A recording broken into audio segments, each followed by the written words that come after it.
As the Minister of National Security, under whose remit the responsibility for disaster management falls, it is with more than usual pride and pleasure that I share with you the great strides that Trinidad and Tobago has made on our journey to the implementation of the Sendai framework and the regional strategy for disaster risk reduction.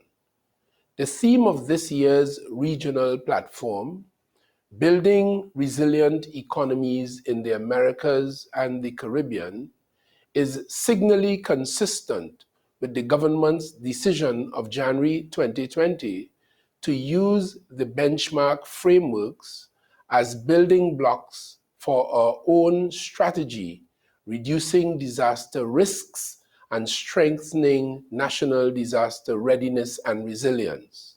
This decision came quite naturally as the government recognized that the frameworks were in full alignment with Theme 5 of our National Development Strategy, placing environmental issues at the center of social and economic development.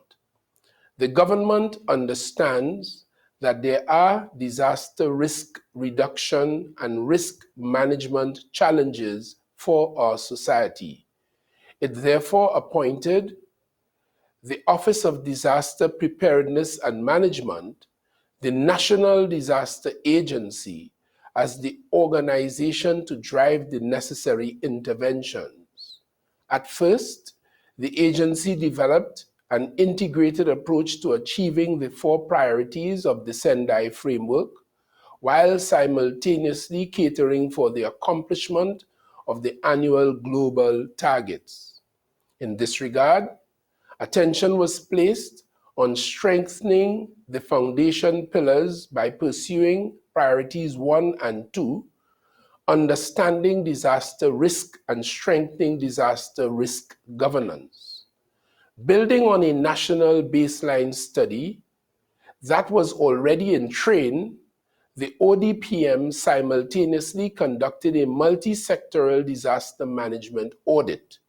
Together, these assessments provided the critical elements to commence the development of a comprehensive disaster management policy, an accompanying country work program, and the revision of the national disaster legislation.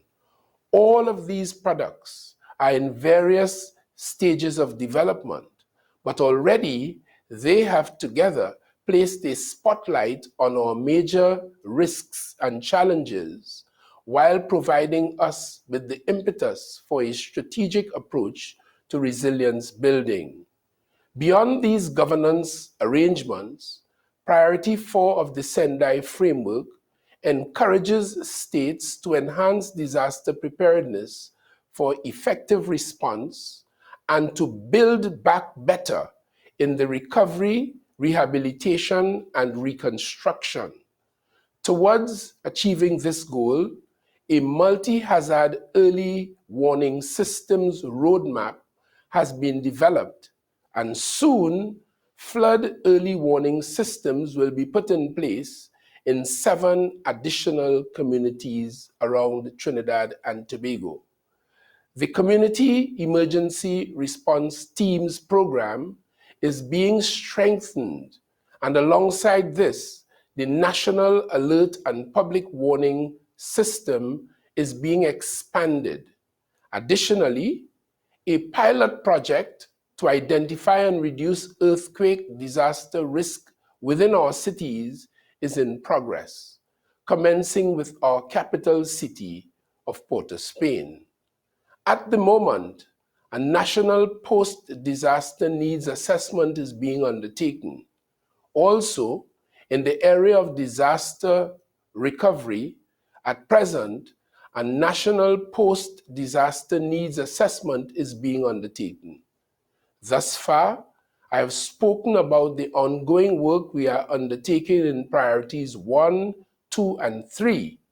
As it relates to priority 3, This area calls for making investments in disaster risk reduction for resilience, as evidenced by the several activities I have highlighted. Our country is making considerable investments to reduce disaster risks and vulnerabilities while strengthening our resilience. We, however, could not accomplish all that we have achieved by ourselves, and therefore we must thank our many partners whom we believe have been energized by our own drive and commitment to succeed. It would therefore be remiss of me if I did not take this opportunity to sincerely thank all of our international, regional, and national institutions that have supported us along this journey. These agencies include the United Nations Disaster Risk Reduction Center, the United Nations Development Program, the European Union, the International Federation of Red Cross and Red Crescent Societies, the United States Agency for International Development, the Organization of American States, the Caribbean Disaster Emergency Management Agency, the embassies of the United States and the People's Republic of China, the University of the West Indies, and the Trinidad and Tobago Red Cross Society. Great credit must also go to our citizens who, despite the severe challenges and restrictions placed by COVID-19 on our society, have provided remarkable support. Alongside the enduring hazard of COVID-19, we must add the clear and present danger posed by climate change and its attendant effects. We acknowledge that climate change will result in an increase in the intensity and frequency of extreme weather events. For this, we must be perpetually prepared while doing our part to reduce the various contributing factors and ensuring that no one is left behind, especially the most vulnerable in our society. Trinidad and Tobago has embraced the Sendai framework and the regional strategy for disaster risk reduction to guide the process of reducing our disaster risks, while simultaneously building a more resilient economy and state.